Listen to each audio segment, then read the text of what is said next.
হাতাখুন্তি হেজেলের picnic চলছে। মোটামুটি সকালে অ্যারেঞ্জমেন্ট প্রায় কমপ্লিট, দেখতেই পাচ্ছেন। চেয়ার টেবিল সব বসে গেছে, কিছু চেয়ার এখনো পাততে বাকি আছে।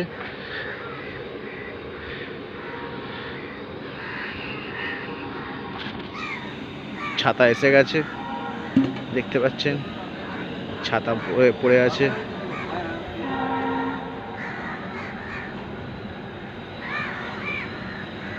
খাওয়া দাওয়া, চেয়ার টেবিল পুরো অ্যারেঞ্জমেন্ট হয়ে গেছে।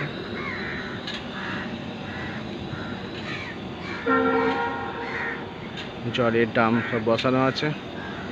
আর কিছুক্ষণের মধ্যেই আমাদের গেস্টরা এসে যাবে, তখন আমরা পিকনিক ফুল ফর্মে চালু করতে পারবো।